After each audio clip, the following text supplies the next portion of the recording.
It's a great honor and a privilege to introduce Kurt and Adele Judas. We're here in Jerusalem. I am going to speak about my husband's war experience first. The nightmare of World War II years began the morning after the broken glass. I realized, as I recently was told on my journey back to Germany, that on that fateful day of November 9, 1938, some 50 Jews, including myself, at the tender age of 6, were paraded in front of the burning synagogue in our small rural town of Ehringen. Soon after, we had to relinquish our stables and homes to the incoming infantry. Conditions became gradually worse. We had to relocate to the neighboring city of Freiburg. Business and employment for Jews became nil. On October 22, 1940, most Jews of that region were deported to the concentration camps in France, close to the Spanish border. We'll take pictures from that. Camp Rivesaltes and Camp Gurs. Barracks and straw mattresses were the norm. Young children were kept together with their mothers. Fathers were put in separate compounds. The conditions were atrocious. Muddy pathways, food became very scarce. My grandmother, after 6 weeks being interned, died of typhoid and dysentery. Several months later, we were shipped to another camp. There, the howling winds made havoc of our lives. Those camps were under the administration of the Vichy collaborators. My parents and I, uncle, aunt, and cousin, another aunt and family, escaped through the barbed wire at night. We were able to somehow live on a farm for some 7 months. We had a vision of a safe haven, but no such luck. We were then recaptured and returned to Camp Rivesaltes. It is now in the middle of 1942 when the final solution was put into motion by request and under the command by none other than Eichmann Yimach Shemo. As many as 1,000 people per convoy, including children, were shipped in cattle cars for their final journey to Auschwitz. Miraculously, my mother had the foresight to let a Jewish organization who went underground, and it goes by the letters of OSE, Œuvre au Secours des Enfants, Organization to Save the Children. They smuggled approximately and saved 6,000 children, including myself, out of these camps. I inherited the title of the Wandering Jew. I once asked a psychologist, how come I cannot remember the names of all the places I was at? She answered, when one is traumatized, that is very common. I will never forget the first orphanage I came to. Not only was I abused physically, but also sexually, which made matters even worse. Who do you turn to when the abuser is the pedophile, as well as being the director of the orphanage? The second orphanage, believe it or not, was a castle converted to a children's home. Until today, I still do not know if these children at this home were Moranos from Spain or Gentiles. They only spoke Spanish. I can pride myself that I learned the language quickly and still today can converse in it. All through the war, food was a scarce commodity. I can remember eating a certain grass to quench my hunger. We picked berries and nuts while we were out on excursions. I probably did not stay more than several months in one place. Another castle is added to my itinerary, and that was called Montintin, very close to Limoges. This home had a more Jewish atmosphere because I remember playing the part of King Ahasuerus in a Purim play. These were pleasant moments that I shall always cherish. Can you imagine that at the age of 10 years, I was the oldest child in that place, for I can recall on a cold and wintry day, together with an elder gentleman, trekking through a foot of snow with a pushcart to pick up the bread in a neighboring town. It was apparent by the end of 1943, keeping many children in this home became very risky. The OSE, the Œuvre au Secours des Enfants, was worried for the safety of the children as the Nazis were overrunning France. In order to emphasize my point, on April 6, 1944, in the town of Isieux, by the order of Klaus Barbie, 2 vans were sent to transport the 44 Jewish children and their 5 adult caretakers to Auschwitz, where they were immediately gassed. Some children were scattered about in convents, private homes, and on farms. Riding on a bus one day together with a younger cousin by the same family name, the lady accompanying us suddenly leaned over toward me, handed me some papers. She whispered in my ears, "These are your falsified ID papers." My new name became Charles Julien, and my cousin's name became Maurice Julien. For one instant to another, I changed from being Jewish to Gentile. Should you have a slip of the tongue, it could mean life or death. We were dropped off on a farm to an elderly couple by the name of Bora. You see it? Mm-hmm. Breakfast was some kind of soup with pieces of bread floating in it, after which we walked and attended classes in a public school. Reminiscing today the chores that were asked of me at the age of 12, believe me, $1,000 would not suffice for me to do them. For a festive occasion, I slaughtered and skinned a domesticated rabbit for the owner of the house to be able to make rabbit stew. After the rains, we gathered snails and caged them for several days so they cleansed themselves. Hence, they were cooked in butter. Escargot is a delicacy in the finest eateries, but no matter how you prepared these dishes, they never turned kosher. One event that happened one morning in school remains very vivid in my mind. We had to stand by our desks as the teacher entered the classroom. He glanced into the wastebasket and noticed a loose geography page.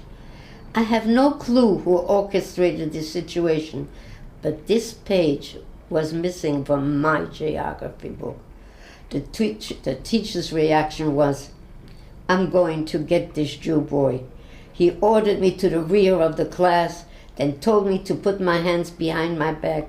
Let me tell you, this guy was built like a fullback on a professional football team. He proceeded to slap my face from side to side.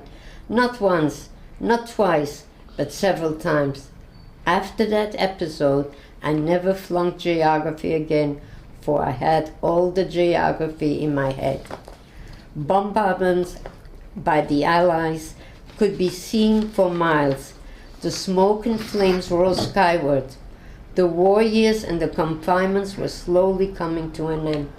Some 8 months later, we left our adopted home and regretfully never looked back, for these people had risked their lives in order for me to stand before you and cry out, "Never again." Those years have vanished before my eyes. Survival was critical, and suddenly you came to your senses. You realized you had a mother and a father. Where are they now? What could have happened to them? Why did my mother abandon me? I was alone. The war was over. People were dancing in the streets of all faiths. No more concentration camps. No more barracks. No more barbed wire and straw mattresses to rest your shattered body on. I had a feeling that I was placed on a deserted island. I was alone. Like in a dream, I no longer had to play the part of a Gentile youth. No more going to Mass on Sundays. No more kneeling before graven images. When I crossed my heart, I sometimes wondered, why me? But I was alive. Off came the coat of many colorful facets of Christianity. But to my greatest disappointment, I tried to put on the coat of Judaism, but alas, it didn't fit. I was a young boy lost on that island. It was like the whole world was on one side and I was on the other side. I was alone. Through my adolescent years, my thoughts found consolation and comfort that someday, sometimes, in some place, they will be strolling down the avenue of the righteous. We will fall into each other's arms, and once again we will be reunited again. It is now 1945, and I'm sitting in the courtyard in my new home by the name of L'Hirondelle, an Orthodox orphanage of approximately 120 children that had survived the war. In my hand, I'm holding a printout in large letters of the alphabet. I'm 13 years old now. Am I retarded? Or have I been robbed of the precious elementary school years? I guess the second is true. My bar mitzvah is going to be soon. It will be on Parshas Baruch Asai. My luck that year was a leap year,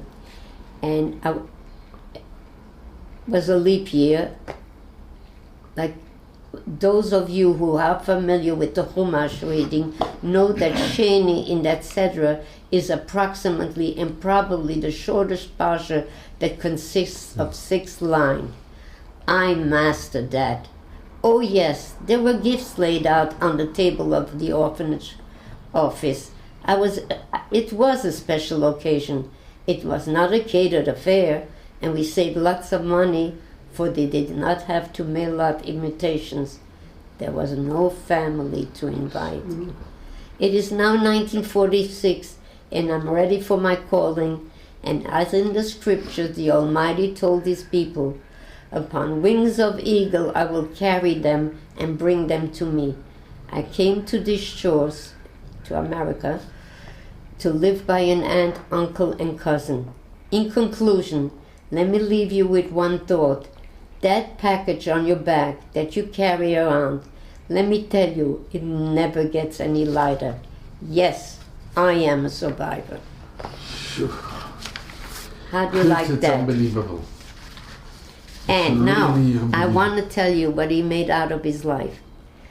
Somebody else who has gone through what he has gone through. At the age of 10, he was already an orphan. And whatever he undertook in his life, he made the best out of it.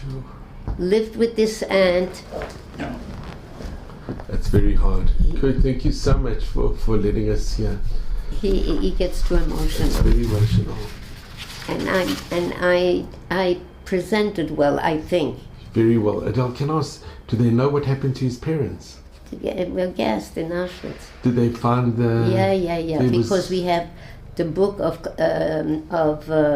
Serge Klaasfeld, who every convoy, and we found his father's convoy, 31, in 1942, I think it was October. He was put on those cattle trains and shipped to Auschwitz, arriving there right into the gas chambers. And his mother outlived his father by maybe not quite a year, and they shipped her out, and she died in Auschwitz. And you've seen it on the book. We'll Right. show you the book later. Okay. And And that picture where we have Madame Bora, That's where Bora. we were hidden. is That was you the hidden? last months. Are you familiar with France? A little bit. I'm just going to take a little... Yeah. this is the lady that... Was she given Chasidei or Matalam? A righteous Gentile? No. Yeah. She was given. Yeah. Yes. My cousin Yes, had we have it in Yad Vashem. Yad Vashem. Wow, Kurt, this is incredible and a very, very... well put, Sure. written. And look, I'm reading it, right? You lived it. You lived it. And 70 years, 75 years later, he's still crying. So I don't want to put him through this each time that he's asked to speak. But and he, because he gets so emotional, he doesn't present it as well as I do. Can I just ask, Kurt, thank God you're wearing a yarmulke. Yeah. You always, you never lost your faith? Well, I'm from Germany, right? We were, I come from a small town. We were, my father didn't wear a yarmulke, you know what I mean? They were traditional Jews. Shabbos was Shabbos, you know what I mean? We had some people here from Germany not too long ago. They came from my town. She's coming tomorrow. She says that her father used to come on Shabbos and put on the oven in my house. But you came from a very traditional family. Yeah, traditional, yeah. Of course. And which town in Germany? It's close to France. On the border? The border of France and Germany. You heard of Freiburg? Yes, yes. Yeah. Well, and Switzerland. I went to school there in Freiburg. When you come out in Basel, three flashes. One, you want to go to Switzerland, you go this way. That's right. Want to go to Germany, you go this way. And did you ever find, besides from your relatives in America, were there any other relatives that survived from the war? No. I will show you. My cousin, I was with whom I was the whole 5 years. He survived. One of my grandchildren. He was 3 years younger than me. He died already. One of our grandchildren that lives here went to Poland with her school, and she took there's a big book in Poland of the names that they kept records, like by alphabet. Meticulous. Very meticulous. And you see all those Judas's names. So now I'm going to read to you what my granddaughter from America. I thought you knew. I'm going to find what our daughter wrote. It's not so big. I just will pick out the segment, what she thinks about her father. She spoke last year in our show. Not last year, 2 years ago. 2 years ago. Yeah. Okay, here. Let me find it. 1 second. And Kurt, are there any pictures of your parents?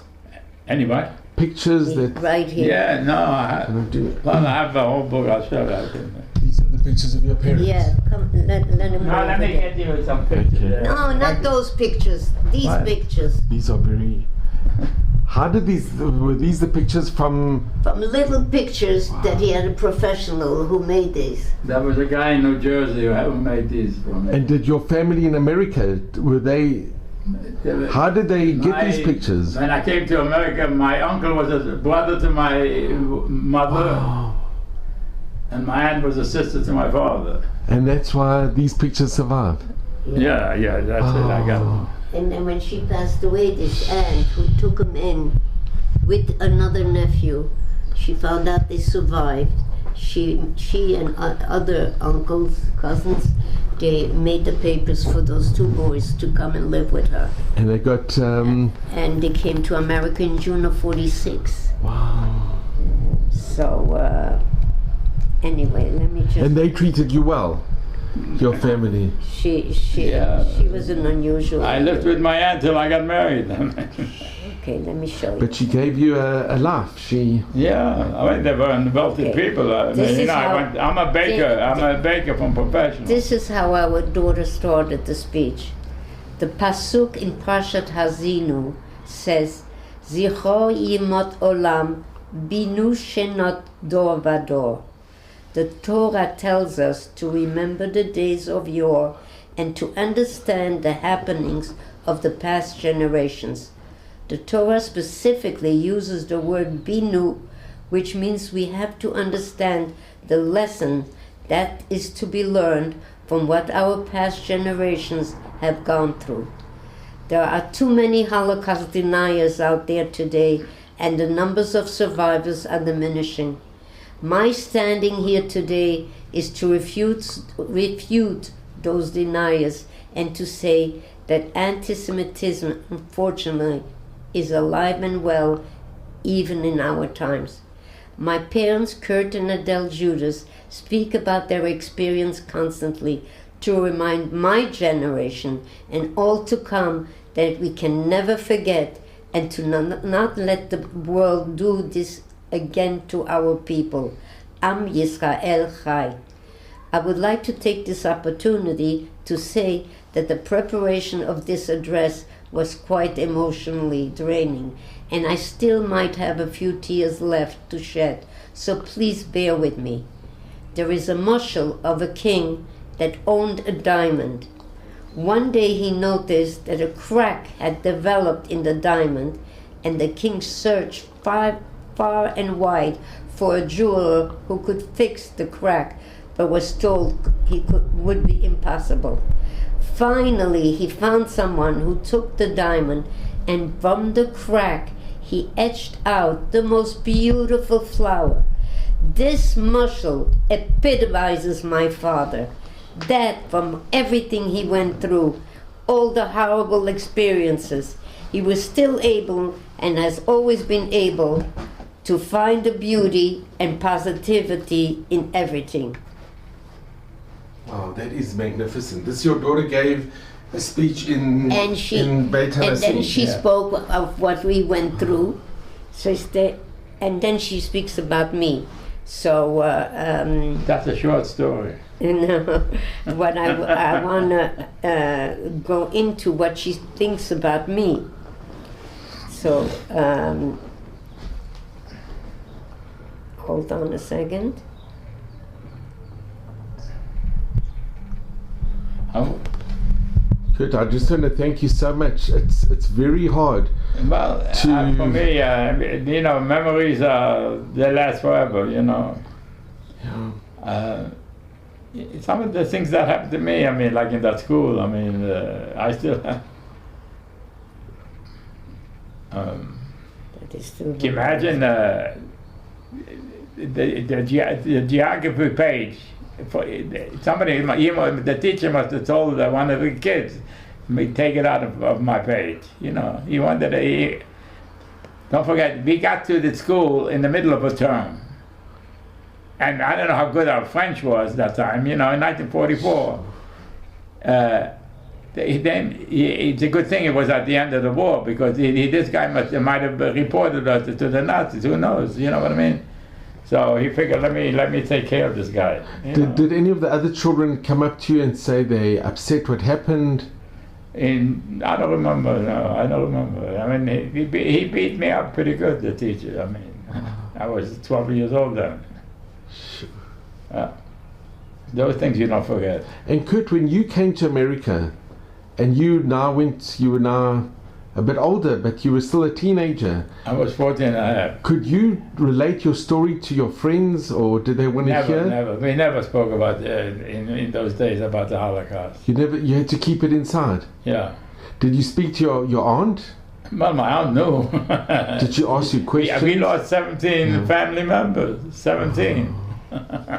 But you couldn't So speak. now my daughter continues and says, I always tell my children, you don't have to look far for a hero. You have your Zadie. I want to tell you about the father I have and grew up with. What I told you until now was his history, but I want to share with you my history as a child of this person who went through so much. In big letters she writes, kindness. My father is the kindest person I know. He could have become a very bitter and broken person, and rightfully so. Yet he chose to live his life by taking the high road. Let us start with his coming to America. My Oma, they called her Oma, his aunt. My father's aunt, who immigrated to America before the war, heard that she had 2 nephews that survived. She sent them clothes and tickets to come to America. When the boat arrived on the shores of New York, she went to pick them up. When my father disembarked and was greeted by his aunt, he was not wearing any shoes. So my Oma asked him, "Where are the shoes I sent you?" My father answered her that there was a girl on the boat who needed the shoes more than he did, so he gave her his only pair of shoes. This is my father. At a wedding that I recently went to, I met an old acquaintance from Washington Heights who told me, "I will never forget what your father did for me by giving me a job when I was 12 years old in the bakery. I had lost my father, and your dad became a father figure for me. This is my father." When my father began working and was living by his aunt, he gave her part of his measly paycheck every month to help her pay the rent. He never took anything for granted. This is my father. And to bring it to the present day, I'm sure you all know how much my father has done for the shul and the community, joining the Chevra Kadisha, setting up the Shiva houses, and being the gabbai in the Hashkama Minyan. This is my father. Positivity. My father has always looked at life at the glass is half full. I seriously can never recall a day that my father was angry, upset, or sad, for my father's life is about living every day to its fullest. As you all know, my father always has a joke on his lips and always greets everyone with a big smile. Strength of character. How many people after the Holocaust left their Yiddishkeit and were angry with God? Not my father.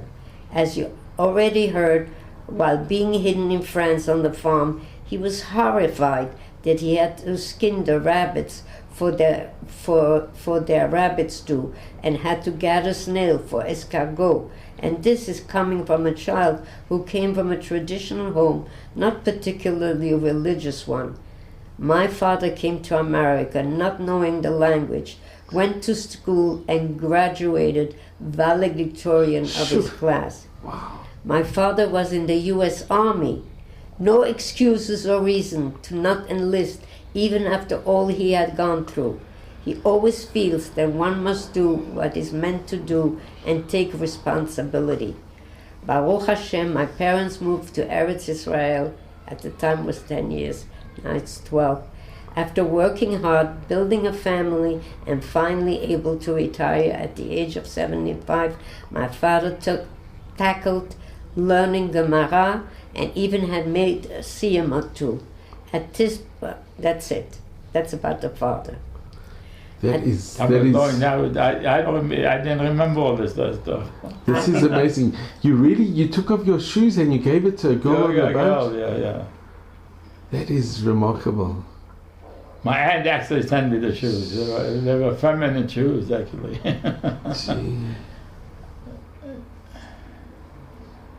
Okay, now I'm going to read to you what our granddaughter from America wrote. She wrote. She had a chance to be a leader of a group of teenagers, among other advisors, to go to a week to Austria, a week to Germany, a week to Poland, and a week to Israel. Wow. And the following Yom HaShoah, I had been asked to go and speak to a Baal Tshuva women yeshiva in Givat Shaul. And I come home, I open up my computer, and this is what I find. To Grandma and Grandpa, today I'm thinking of you and your family.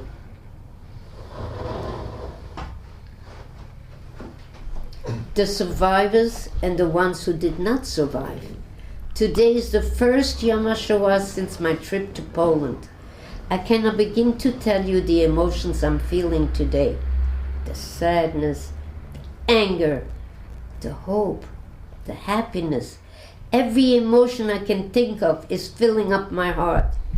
To see firsthand Auschwitz, where our family was, sent chills throughout my body. And the day I opened the big book of names to see all of the Judas family members' names, I fell to the floor and cried.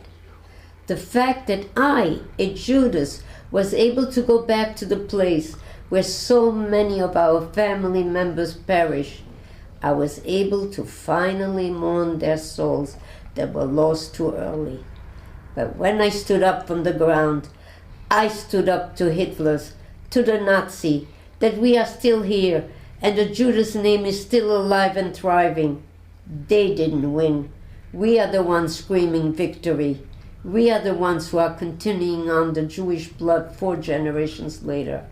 I also want to explain to you how proud I feel when I tell my peers that my grandparents, who are Holocaust survivors, made Aliyah and are living a beautiful life in Jerusalem. I do hope to join you one day, but putting that aside, the fact that you survived wasn't enough. You made the incredible decision to move your life to the Jewish homeland. You are victorious and are the true winners. Thank you for being my grandparents. Thank you for teaching me what the word strength and the willingness to survive, but not only to survive, the willingness to thrive and reach the highest heights. Thank you, and I love you now and always. Today is a day devoted to you because you are my survivors. Very special, very beautiful. Is that something? It's so emotional. It's so moving. That's the best part. That's why I wanted to do it. I don't write that well as he does. He writes She like is a very writer. gifted, but it's from the heart. Yeah, She writes from the heart. Yeah, It's a great honor and a privilege to introduce Kurt and Adele Judas. We're here in Jerusalem. Adele. Okay, my name is Adele Judas. My maiden name was Bogner. I was born in Antwerp, Belgium in 1936. I was 3.5 years old in May of 1940 when the Germans invaded Belgium and the bombs started flying. My parents, my sister and brother fled Antwerp and tried to escape to Switzerland, where my mother had a brother who had left Poland in the early 30s. But unfortunately, the train that we boarded, which was supposed to take us to Switzerland, took us instead to the south of France into concentration camps because France was already occupied. So we had to pass the border of France. The train stopped. The Gestapo came up and took all the Jews down to these camps. My sister was 11, my brother was 9, and I was only 4 years old. During the following 3 years, I went in and out of these concentration camps.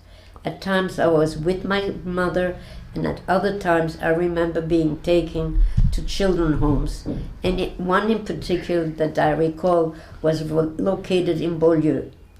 It's amazing that I remember all that because I was 4 years old. But I was told, when you go through a traumatic experience, you never forget. It remains in your brain. An event that stands out in my mind that happened in Camp Rivesaltes was one day after the morning appel. Appel meant that we had to wake up at 5 a.m. every morning in all weather and stand outside the barracks until they finished their roll call. My mother and I found ourselves boarding a train because we were selected that day to be deported to Auschwitz. For some reason that I call a miracle, before the train was to leave, a guard came to check our names and could not find our name on his list. He therefore told us to get off the train. My father was a carpenter by trade, was very much needed by the Germans. If you had a trade, they kept you alive because you worked for them. They made him a manager and supervisor of 40 other carpenters, and that is how he was able to survive the 4 years in these camps. My mother consequently received the privilege of working in the camp's kitchen, which enabled her to get hold of a little extra food, and therefore she survived. I remember the barbed wire surrounding the camps and the barracks with straw mattresses that we had to use as beds. From 1940 to 1943, I was constantly in and out of concentration camps. To give you an example of the fears and inconsistencies that the Germans put upon us, one day they would gather men only and would deport them to Auschwitz. On another day, they would gather both men and women. I remember one day when they were after men only, my father cut a hole in the ceiling of the barrack, just big enough for a human body to go through, and he lived on top of the beams for 2 whole weeks. At the time, my family shared a room in that particular barrack, and therefore my mother was able to send food through the hole in the ceiling and remove the waste. When the German soldiers asked me where my father was, somehow I knew what to answer them.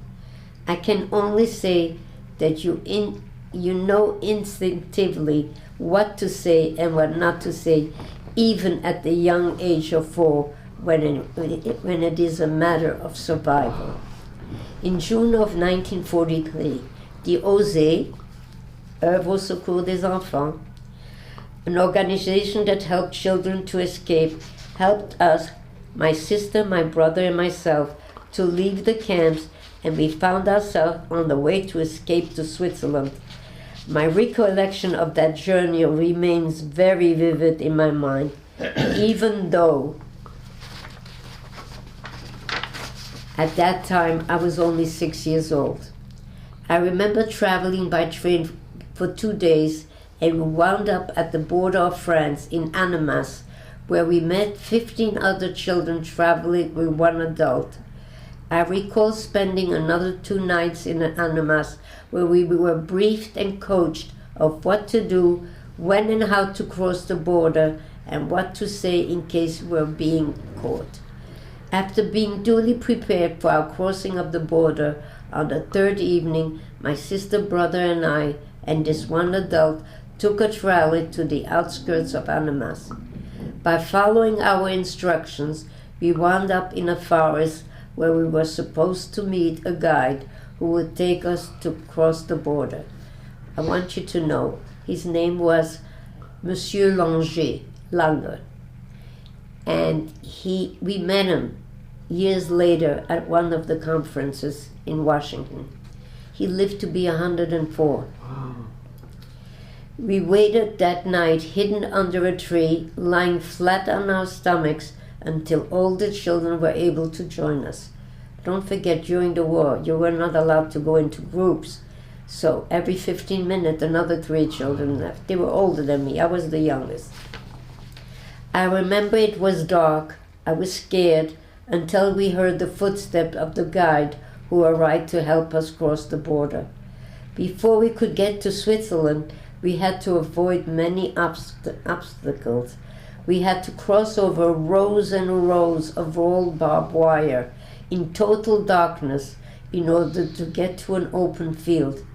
I remember that the older children helped the younger ones over the barbed wire, but by doing so, they also received cuts and injuries on their hands from the barbed wire. After the barbed wire fence, there was a small river, but it was only ankle deep, so the younger children were carried and the older children walked through it. Once we passed these obstacles, there was a clearing, a huge barbed wire fence extending beyond what the eye could see in either direction. My sister, who is the oldest of us 3, had given strict instruction to my brother and myself that no matter what, we 3 had to stick together in case we were caught. My brother was very agile, soon climbed to the top of the fence, which incidentally was about 6 feet high. Suddenly he heard a voice saying in French, "Halte là! À combien vous êtes là? Hold it! How many are you there?" Scared and frightened, my brother jumped from the 6-foot fence to the French side and joined my sister and me in running and seeking a hiding place. We hid in bushes until the guards left with those who had already gone over the fence. The guide then explained to us that they were on the Swiss side and that they were safe. We then climbed over that fence and started talking in louder voices so that we could be heard by those guards on the Swiss side. The Swiss guards were used to this behavior already, since many victims of the Holocaust had climbed over the same fence to try to regain their freedom and escape from the Nazis. All the children were then taken to an interrogation office, and each of us had to wait to be questioned. As I said, I was only 6 years old. They did not spare me from all the questions, such as, Who helped you over the border? And many other questions. Finally, they took us to a place where they locked us up for the night, leaving us on straw mattresses and without any food. The next morning, as we looked out the window, we could see a school building across the street. A woman who lived in that building and therefore obviously knew why we were there asked the children how many we were. She returned soon with 19 rolls in a basket.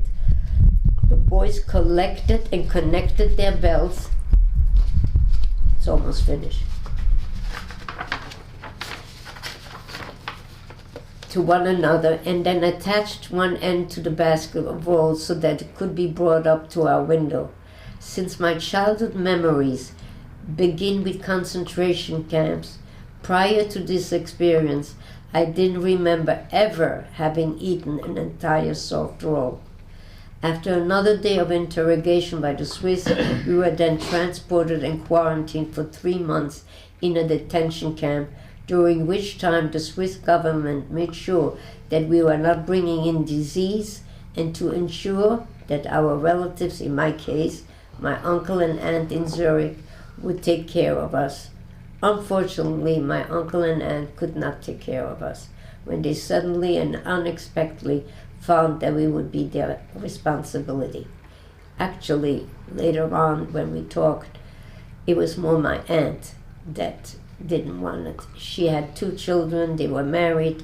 My mother comes from a family of 5, and she was the youngest. So I'm the youngest cousin that's still alive.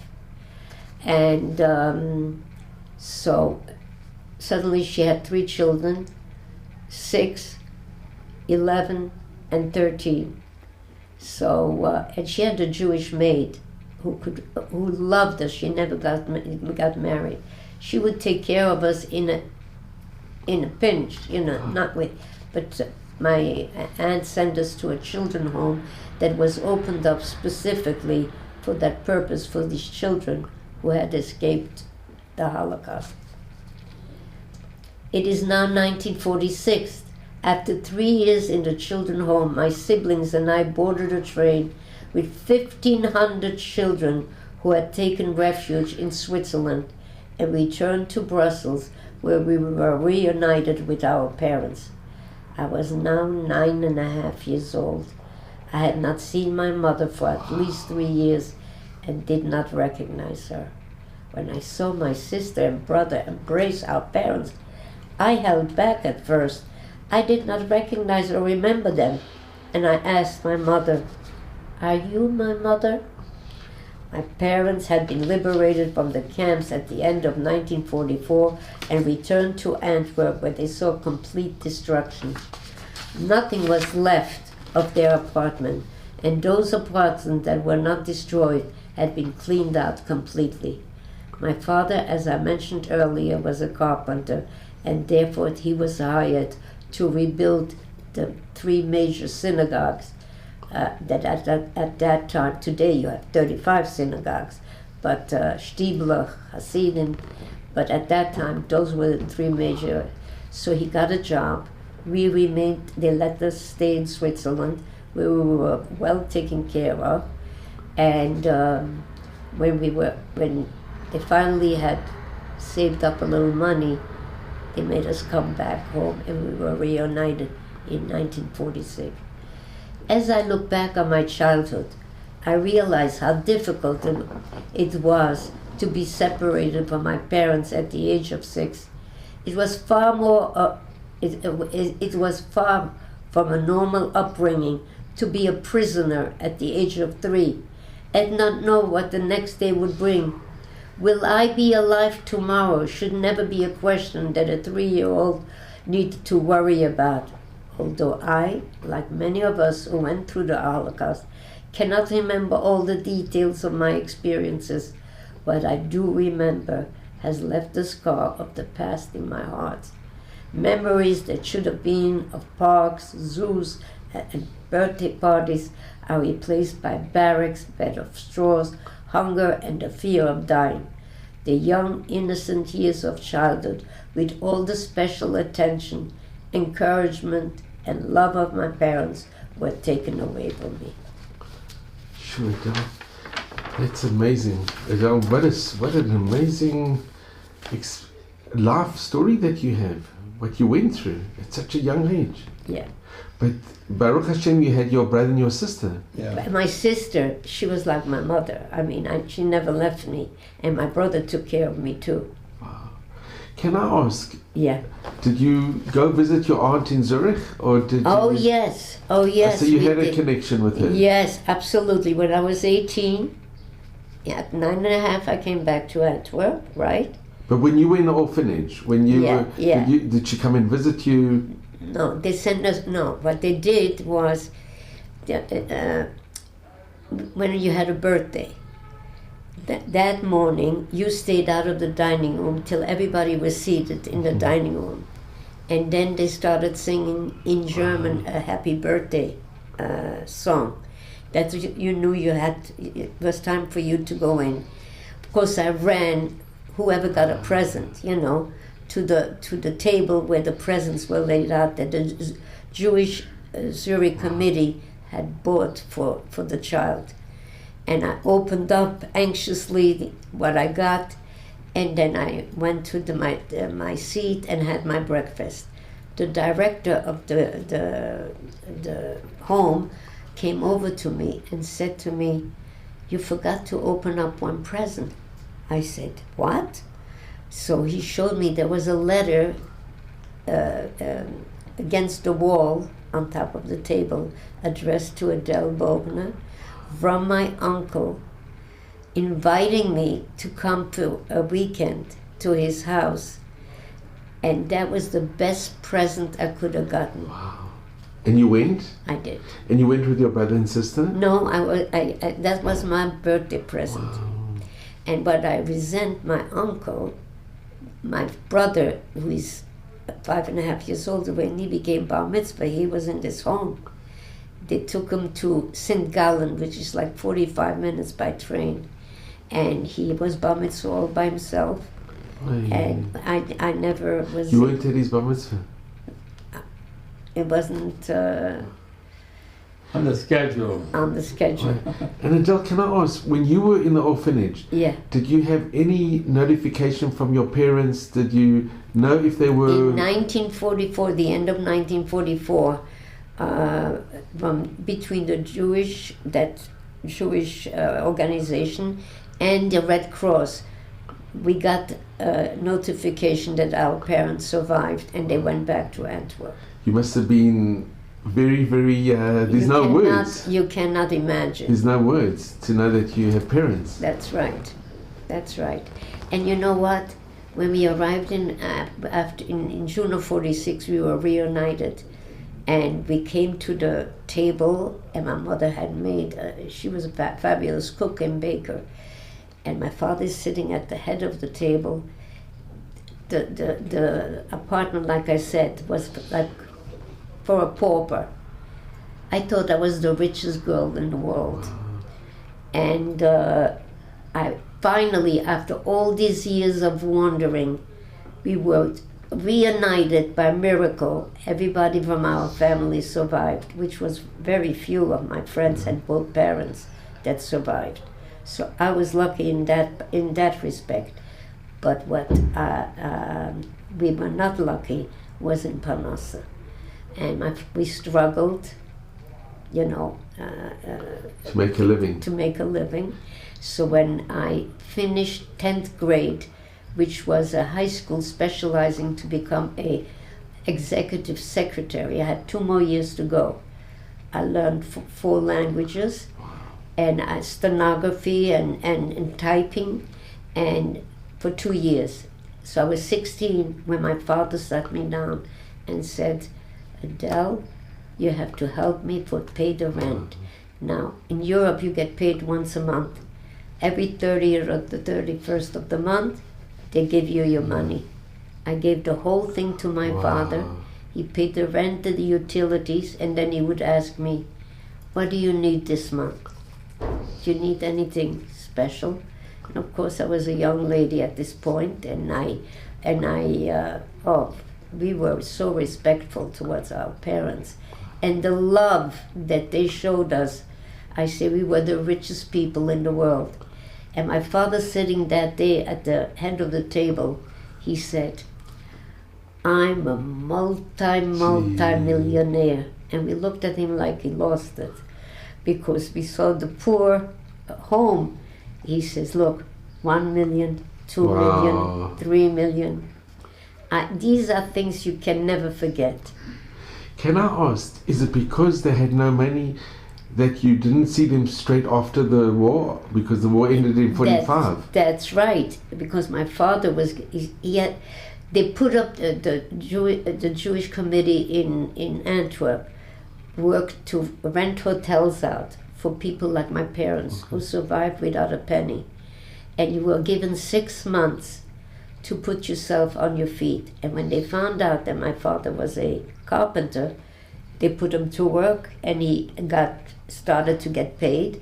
So he rented immediately an apartment, that apartment that we joined then, and we lived there together in this poor, somebody gave a couch, somebody gave a chair, somebody gave 2 beds, and I thought I was the richest girl in the world. Yeah, still are. Yeah, and can I ask, initially, because you hadn't seen your parents for so long, but when did you develop the bond with your parents? Well, the fact that, I finally was reunited with my parents, and I saw how my mother was a good kite, so was my father. But, so we just instinctively, you felt... It was the same day? We developed a good relationship, because those friends that I had who came home either with a father and the 3 children, I have a friend whom it happened, and he had a sister-in-law who came home with 1 child, and her husband passed away. So they married. Or was killed, the husband was killed. So they married and had 3 boys together. Sure. I wanted to ask, no, I forgot. You heard of Glassman? Yeah. Judge Glassman? Yes. I have his book. Yeah. You seen his book? Huh? I've seen the book. With all the convoys from France? No. Convoy 31. His father was deported. In the Convoy 30, and it's got the name? It's got the name and everything. This book has 100,000 names. 80,000. And you kept a close connection with your brother and your sister through the years? Yes, absolutely. Absolutely. Blood and flesh. Actually, these are some of the pictures from the camp I have here. There was a social worker. At the time she was 22 years old. She kept the children busy, like us. I was 4 years old, 5 years old, through the camps. And we met her also. These are all pictures. This is amazing. So could you show these pictures, if you could? That's the synagogue from my hometown. So if you could take a seat, and you can just look Here's the Glassman book. And if you could just show it, if you could hold it, and then... He wants you to hold the pictures and explain. If you can show the book. This is the book of... First show the book. And this is by... It's a memorial to the Jews deported from France from 1942 to 1944 by Serge Klaasveld. And your parents... and both my father was in Convoy 31 and my mother 62. And you have it in the book? Yeah. Can we have a look? If I can.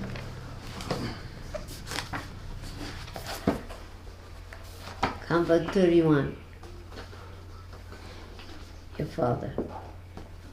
July.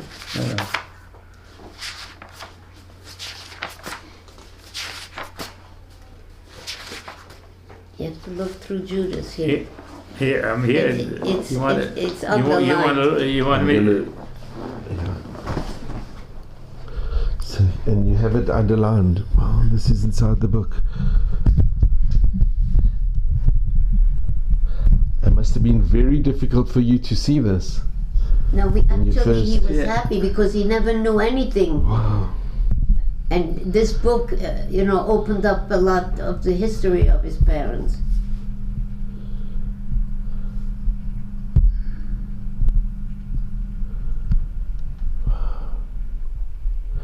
It's actually it's incredible what he did. Glassman, Glassman. you know, these lists, they were left behind by the Germans. The Germans Well, they were- made 4 lists like this, the Germans. Wow. One went with the convoy. I mean, it's in the back of the book. You can read it. Yeah. Each passenger list of the convoys sent to the east was typed in 4 copies. 2 went with the convoys and were destroyed, as was the copy kept in the transit camp, but the Germans allowed the Jewish Community Council in Paris to keep a copy. And that's the one he got, Glassman. amazing. It's amazing the work he did. It's incredible. He's still alive, you know. And could you show these? This is a picture of the shul. Yeah. Our synagogue in... But show it Okay. into the camera and explain what it is. In your synagogue in Ehringen, in Germany. Germany. Yeah. And in Kristallnacht was the synagogue destroyed. Destroyed, yeah. And we were there, That was in 38. 38. And that's the picture of what a beautiful shul, and was destroyed. Yeah. And you remember the Kristallnacht? I mean, when they took us there, yeah, when it was burning. You remember Yeah, the flames? They were In paraded. 38, I was 6 years old. I was 6 years old. And it's still vivid, the image? Huh? You still remember the image of the shul being burned? No, man, I've been with my father a few times in the synagogue doing that for the holidays, you know, but But you remember seeing the burning synagogue? yeah, that I remember. That's what he's asking. Wow. Yeah, this was in Rives. Some of these pictures are from the camps. I mean, This was in the... We were standing on line, in and Switzerland had sent over once a month a truck with rice, and we children had a bowl, and they would fill up the bowl with the It's rice. incredible that you were both in the same camp. Yes, yes. It's But we unbelievable. didn't remember, Sure. you know. Here, this is the woman that we met years later. She was the social worker who kept the children busy during the day. And you remember her? Here, this is me. Oh, let's on. yeah, this is you here. Oh, here, on this one. Adele, if you can show, this is... And this is in the DP camp. No, not DP. This is in the Concentration. Oh, this is in the concentration, in the camp. This is me. Wow, let's just... Here's my mother in the concentration camp. That's incredible that you have these pictures. This woman, years later, when we met her, we had a reunion of 7 Yeah. Jews who put their life at stake to try to save the children. And 7 Jews or... 7 Jews. So they got together, and in Washington, we met them, and each one told us. And each time I heard the story, like the Monsieur Langer, I said, I gotta go and thank him. You want to He look saved at a my baker? life. Wow, what a handsome baker. Adele, was Monsieur Langer, was he Jewish? Yes. Langer, whoa. He was Jewish. You heard of him? No, but he was... Did he work with Recher Sternbuch? Did he have a connection with... I don't know. That's That possible. I don't know. But you know what? We met him. The OU once presented a documentary that took the guy who made this put it together 7 years for these 7 people who actually were able to talk about how they helped save the children. So of course it was full. The room was full, and the night before, I look into the tidbits. That's a little booklet Torah that comes in, tidbits? and I said, "Kurt, we got to go there. That's the history about us. So if we can't go in, we can't go in, but we'll try." So we go to the desk and we have ready to pay the 60 shekels for the 2 people, and there is a young man there with like a goatee beard, and she says, the woman, there is no more room. I say, but this is our story, we went through this. So the guy says, add 2 chairs, let these people go in.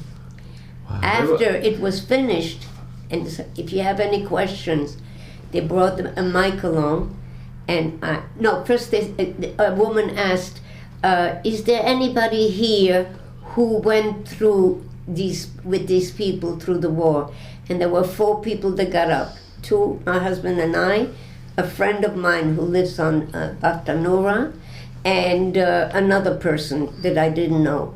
And in a little synopsis, I said, Monsieur Langer was the one who helped us cross the border, and Madame Samuel in the camp, she's the one who kept us busy as children. Wow.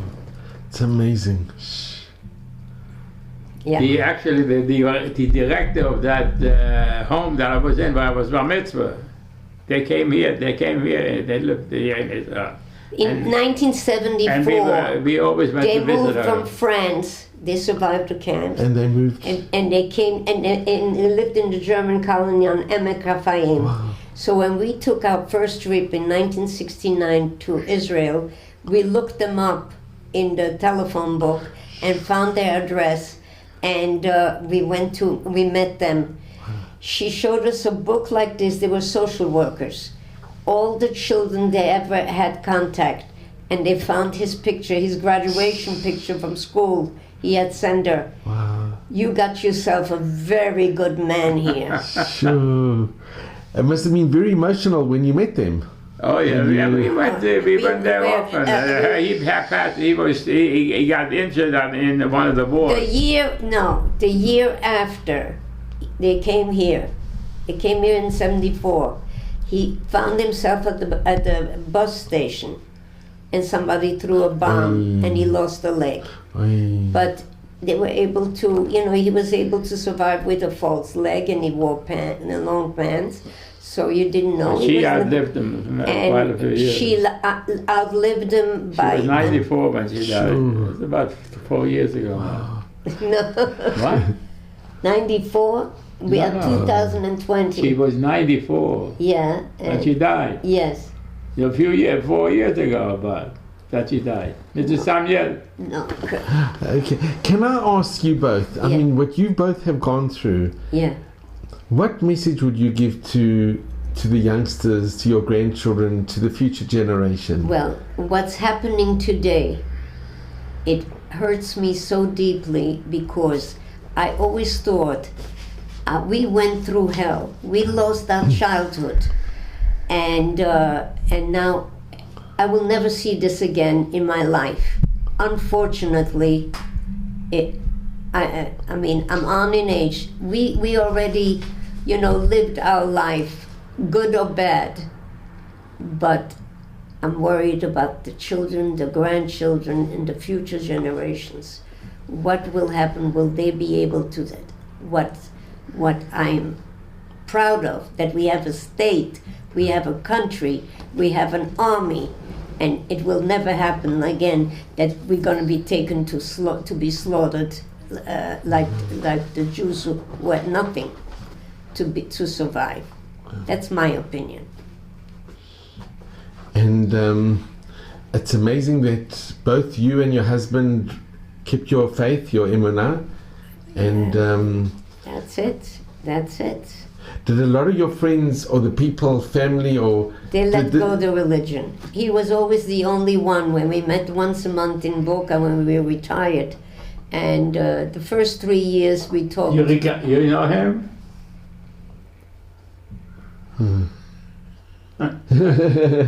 Very, very handsome. Sure. Was he handsome? Very handsome. Sure. Can I offer you a piece? No, I just want to thank you both. Kurt, if you could take a seat again. I just have to have a little message, but so I'll just come in as well. Okay. So I just want to thank you both, Kurt and Adele.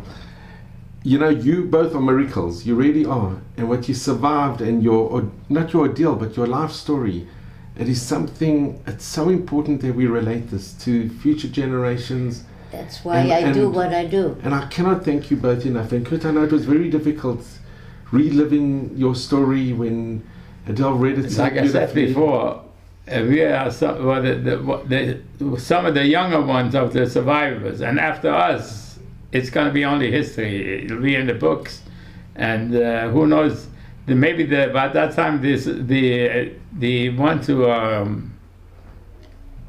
don't believe in the Holocaust, what do you call it? The deniers. They'll have a field day. You know what I mean? No, but what you have handed down to your children and your grandchildren, and the beautiful messages that they wrote. It's Am Yisrael Chai, and we have our own country, and we have people like you that you are both just incredible people. You are both people that we can strive to emulate. Really, you are both so positive, and what you've gone through, instead of like what you said, Adele, instead of being negative, you're smiling. You made such a success of your lives, of both of you, and you brought up a beautiful family. I was lucky enough. I had my parents to guide me. He did it all on his own. It's amazing. So I just want to wish you both mazel and bracha at May Vestrim in good health. Thank and you. Just have nachas and you're so happy together. You know what I so tell wonderful. people always tell Kurt, if I call up a friend of mine in America, you know, for Yontav, he said, Kurt, you haven't lost your sense of humor. You know what my answer is? When I do, I'll have a new zip code. It's wonderful. Yes. But really, thank you both But so I want much. to tell you, I have my back issue, and I told you about it. Yeah. Guess what? I had an attack last night. Wow. But I'm fine today. Baruch Hashem. So I could talk.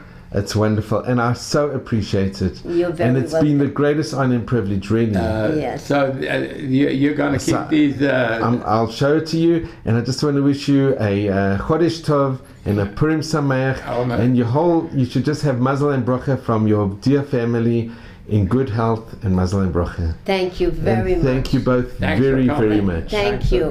It was our honor for us to be able to relay our story.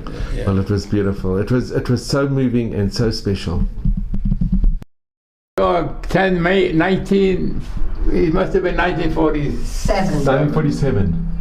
Yeah, but dear Anne, the second Sunday in May, it said, you see how bad I have about a bad speller? I mean, I didn't know how to spell yet. But you were just in America, okay? Here she is. Okay, good. If you can go ahead. November 5th. Adele, if you can read. Dear Aunt, the second Sunday in May is set aside for children and grown-ups to show their appreciation to their mothers and to those who act in the place of mothers. I want you to know that I realize that I'm not always as thoughtful or as careful of your feeling as you would wish me to be, but in my heart I am, and will always be the person you want me to be. I hope that you will never have a reason to be sorry that you undertook my upbringing. I hope that you will be proud and happy with me, your nephew Kurt. And how old were you, Kurt, when you wrote this? Well, he was 16. 14 and a half. 14 and a half. 14 and a half. Yeah. It's very beautiful. And your aunt, I'm sure, was extremely proud of you and is proud of you. You see, I tell you, my aunt was a sister to my father, and my uncle was a brother to my mother. They got married the same day. Sure.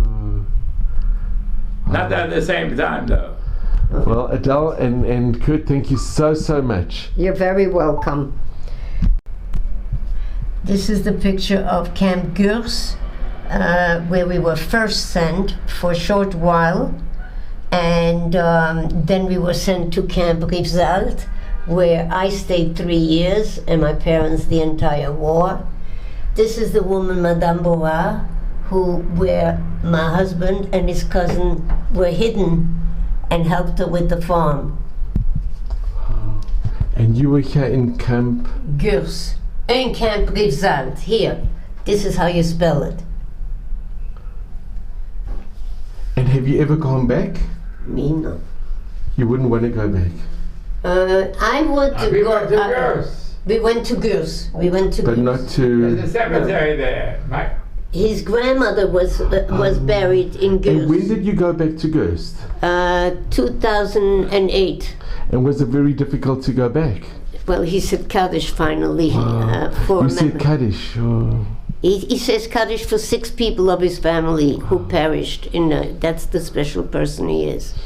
For his grandmother, for his father, his mother, an uncle who was a bachelor, never never got married, and then there is. Want to come here? I want to show you What are you gonna do? the aunt and the 2 cousins.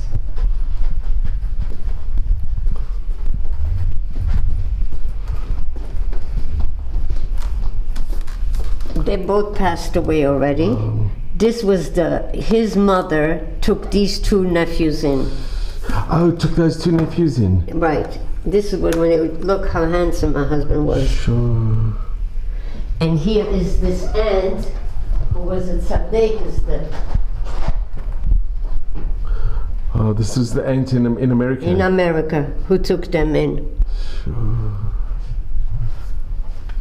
And it's not like she had money, but I think I heard through the grapevine that maybe the Hayas or It could have helped a little bit. But still, she took in. She took them in. Adele, can I ask, were you upset with your family in Zurich? No, because what I remember was they sent me packages to home, and You want to see what a soldier should look like? he was the American MP. Wow, that's really, that's amazing. Yeah. Sure. From That's a very baker, they beautiful. made me an MP. Gee, that's amazing. Well, you've got a beautiful family, and it's just so nice to see this.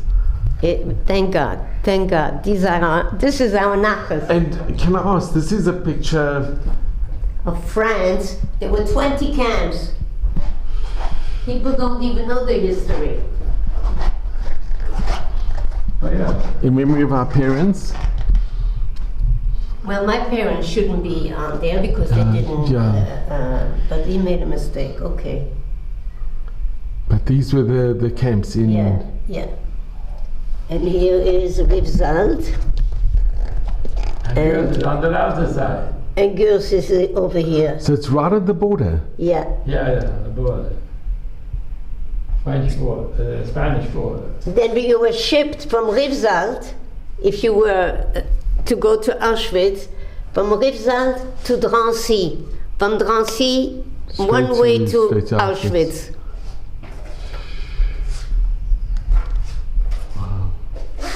Well, Adele, thank you so much. You're very welcome. And Kurt, thank you very, very much. For me, the smile is easier than if I'm serious. It's wonderful that you can smile and be so positive. Yeah, we thank God. Thank God. Listen, next time you're in Israel, you will come over. You can. He lives I live here. here. He doesn't live. I live in Beit again, I but I live in Yerushalayim. But to see you both so happy How far are you from here? not far. But it's just wonderful to see you both, and you should just have good health and bracha. Friday night dinner one.